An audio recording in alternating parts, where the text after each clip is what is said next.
Hi, I'm Tineka. This is another segment of Your Business Too, where we explore the benefits of social media for businesses. I'm joined by social media expert Rick Carter and Geoffrey Reed, one of Australia's top creative directors. Welcome.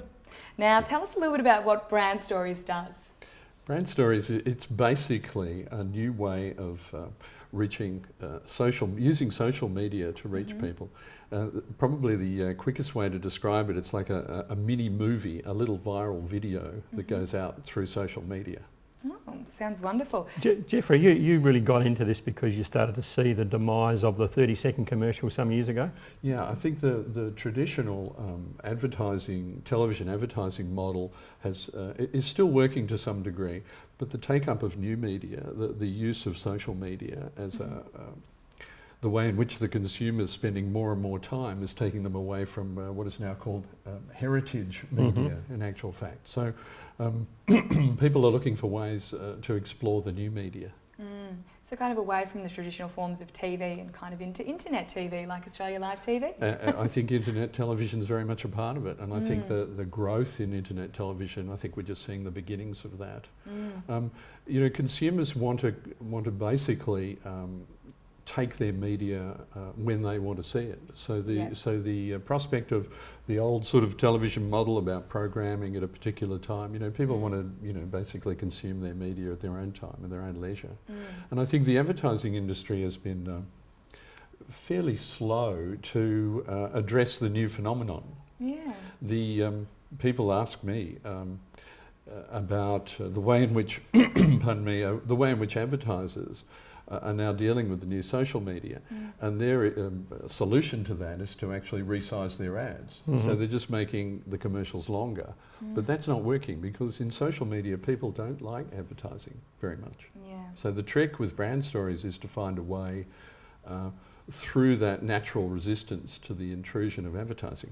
So Geoffrey, a brand story is, I don't know, somewhere between an infomercial and a corporate video? Yeah, it's a good analogy, Rick. It's not a commercial and it's not a corporate. In fact, the key to Brand Stories working and for people like you to share with your friends is that it's an entertainment and it's a story in which the brand is very much a secondary thing. So it's like product placement in the movies where you see an Apple iPhone, or you'll see, a Mont Blanc ballpoint pen. It's organically in the story without it being an overt, in-your-face kind of advertisement.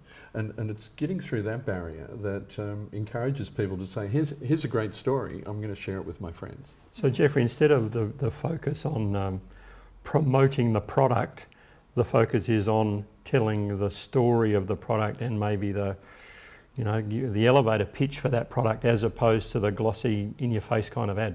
It's actually that, and going another step further away from selling. People can smell someone selling them something a mile away, particularly in the new media. So, and the whole idea of social networking is that it's a very intimate setting where you're having conversation with your friends and sharing with your friends. I describe it as like, you're at a cocktail party and Mr. Bankrupt comes and crashes the cocktail party. He's not a welcome guest. So the brand story is really about the story itself, and it might not be about the product per se. In fact, this fine line, my background's been in advertising and my new life is in screenwriting for films. So Brand Stories is more about storytelling with a product or a service somewhere organically in that story, rather than a story about the product or service. And that's the key to the pass-on value, what they call the sneezers. But once again, that's a bit of old-fashioned business, isn't it? That we've always been engaged by and bought stories. More recently, we've been hammered into buying products, but it's really the story that engages us. It is, and the sort of old model of advertising, which is in your face, highly repetitious, and the retail advertising we see so much of here, that model's kind of wearing out.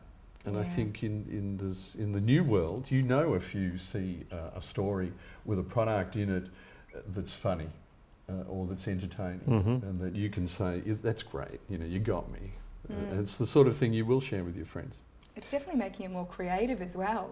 It's something Actually, a little bit different and more exciting. Actually, that's a really good point, because the advertising writers are used to writing about products or services. They're actually addressing the issue from the point of view of saying, how can I sell this product to you? The storytelling, the brand story model is predicated on the fact that it's entertainment first, with a product or service inside that story. So it requires a fairly brave client to take that step, because it's the opposite, if you like, of the old model. But it is so important, especially with more people watching video on demand now, people going on to watch internet TV rather than watching adverts on traditional media. So I think it's more important for companies to get behind that and understand how powerful the internet can be. It is. Well, the change, Geoffrey, really is from promotion to product. I mean, once upon a time it was always about, we'll promote the hell out of anything and it'll be successful. Now, you really need a good product with a good story to be successful. So once again, it's going back to the basics. And there's two parts to the equation, as Rick says. There's the product and the story. But for the the intermediary, the sneezers, the people who share the entertainment with their networks and beyond, I'll give you one example. The biggest thing on the internet in the last year on YouTube is a thing called Charlie Bit My Finger. And it's had 149 million, What you mean? 149 million hits. Wow. It's bigger than the Super Bowl in America. And this is a 2-minute video of a 4-year-old boy with his little baby brother on his knee who kind of bites his finger. And I mean, it's charming and it's entertaining and it's interesting. But, it's a little bit of home video for 149 million hits worldwide. So it just gives you a measure of the power of the entertainment to go that far. So Geoffrey, people can go to YouTube now and search for that. But what we'd like them to see is some good examples of what you're talking about. Okay, there's some great examples on YouTube, which you mentioned before. I think importantly, is now the world's second largest search engine after Google is YouTube. It's just massive.